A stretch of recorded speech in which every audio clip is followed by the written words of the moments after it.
Yo, yo, yo, listen up, people. Gather around because today we're diving into some serious workplace magic. Ralpho Grouch is in the house, and today we're talking about how to make your boss love you. Now, I know what you're thinking. You're probably sitting there, staring at your screen, wondering how on earth you can make your boss love you when they seem to have a permanent scowl on their face. I know. You're probably thinking, Ralpho, my boss wouldn't love me if I cured cancer and solved world hunger. And hey, I get it. Some bosses are just tough nuts to crack. Trust me, I get it. But listen, I'm here to tell you that even the grouchiest, most miserable boss can be won over. It's not about changing who you are, it's about playing the game smart. It's all about strategy, people. You don't need to be a mind reader or a miracle worker, you just need to know the right moves. We're gonna break this down into 10 easy steps. That's right, 10 steps to transform you from the office ghost to the boss's favorite. Follow these tips, and I guarantee your boss will be singing your praises in no time. Well, maybe not singing, but they might grunt in your general direction, and that's basically the same thing, right? So let's get started. Step 1, be reliable. Show up on time, meet your deadlines, and be that person your boss can count on. Reliability is the foundation of trust. Step 2, communicate effectively. Keep your boss in the loop with regular updates. No one likes surprises, especially not your boss. Step 3, show initiative. Don't just do what's asked of you.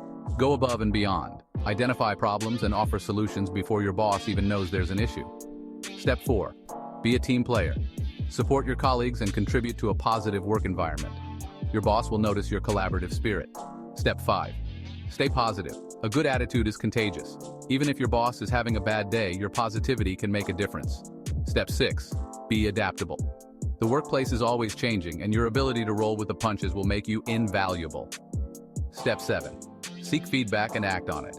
Show that you're committed to personal and professional growth. Step 8, be respectful.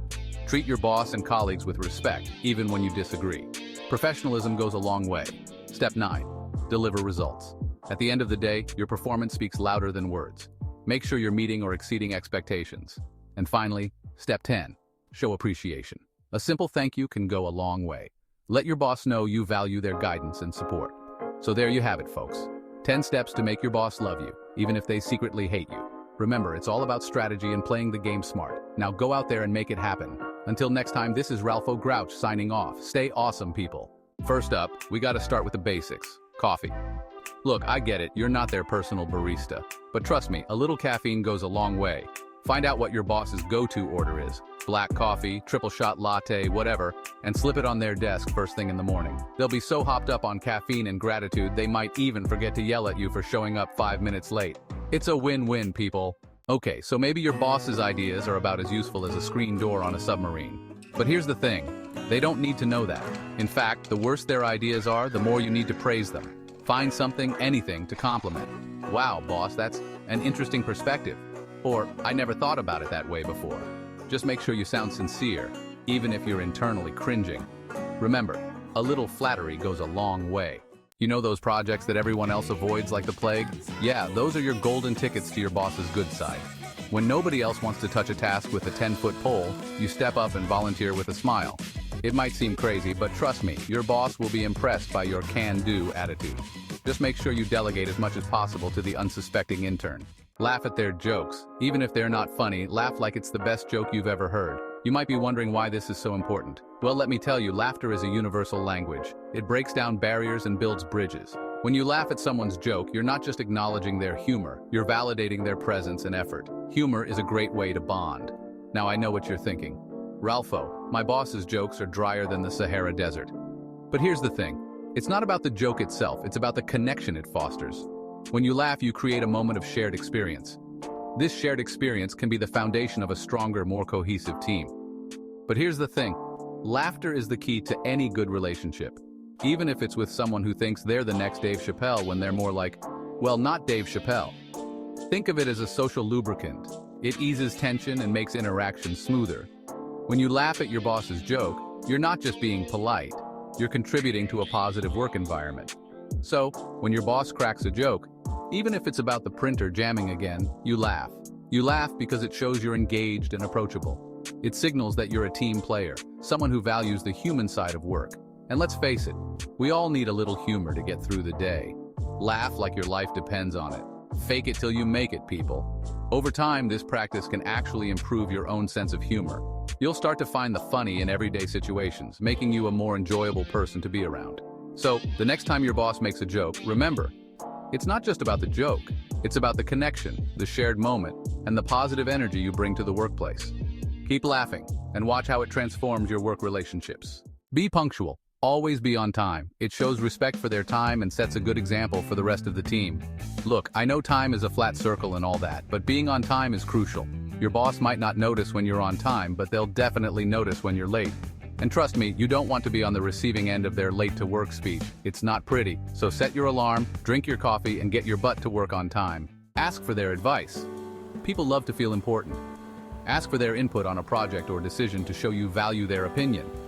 Even if your boss's advice is about as useful as a chocolate teapot, you gotta make them feel like their opinion matters. Ask for their input on projects, even if you already know what you're doing. Nod thoughtfully while they're talking, even if you're mentally planning your next vacation. Remember, it's all about stroking that ego, people. Dress the part. Look sharp and professional. First impressions matter, and dressing well can make a big difference. Look, I'm not saying you need to show up in a three-piece suit every day, but you gotta at least try to look presentable. Ditch the sweatpants and the stained t-shirts. Iron your clothes, for crying out loud. Remember, you're not going to a pajama party, you're going to work. Well, unless you work from home, in which case, carry on with the pajamas. Share your wins. Let them know about your successes. It shows you're competent and confident in your abilities. Don't be shy about tooting your own horn a little bit. When you accomplish something awesome at work, let your boss know about it. Send them a casual email, slip it into conversation, whatever it takes. Just make sure you don't sound like you're bragging. Remember, you want to impress them, not annoy them. Be positive. Maintain a positive attitude even when things get tough. Positivity is contagious and can improve the overall work environment. Okay, so maybe your job feels like a never-ending cycle of spreadsheets and meetings, but that doesn't mean you have to be a Debbie Downer all the time. Try to maintain a positive attitude even when you're feeling stressed or overwhelmed. Smile, laugh, tell a joke. Who knows, you might even cheer yourself up in the process. Surprise them with a small gift. The last way may surprise you. A small, thoughtful gift can go a long way in showing appreciation and building rapport. Now, I'm not talking about anything extravagant here. A small, thoughtful gift can go a long way. Maybe it's a book you know they'll love, a gift card to their favorite coffee shop. See, we're back to coffee. Or even just a handwritten thank you note. It's the thought that counts, people. Trust me, a little gesture of appreciation can work wonders on even the grumpiest of bosses. Think about it. In a busy office environment where everyone is focused on their tasks and deadlines, a small gift can be a refreshing break from the routine. It can bring a smile to someone's face and make their day a little brighter. Perhaps it's a small potted plant for their desk, something that adds a touch of nature to their workspace. Or maybe a personalized mug with a funny quote or their name on it. Even a stress ball can be a thoughtful gift, especially during those high-pressure times. Snacks are always a hit. A small basket of their favorite treats can be a delightful surprise.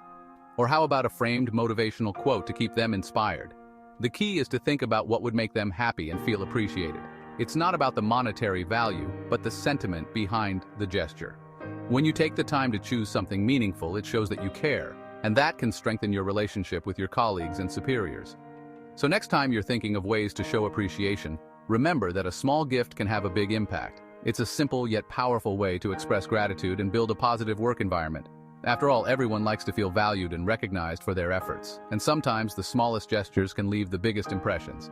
So go ahead, surprise them with a small gift and watch the magic happen. You'll be amazed at how such a simple act can create a ripple effect of positivity and goodwill. And who knows, you might just start a trend of thoughtful giving in your office. So what are you waiting for? Start thinking about that perfect small gift today. You got this. So there you have it, folks. Ralpho Grouch's 10 foolproof tips to make your boss love you. Follow these tips and I guarantee you'll be their favorite employee in no time. Well, maybe not their favorite, but at least they won't hate you anymore. And hey, that's a start, right? Remember, a little effort goes a long way. Now go out there and make me proud. Or at least try not to get fired. Either way, I'm out of here.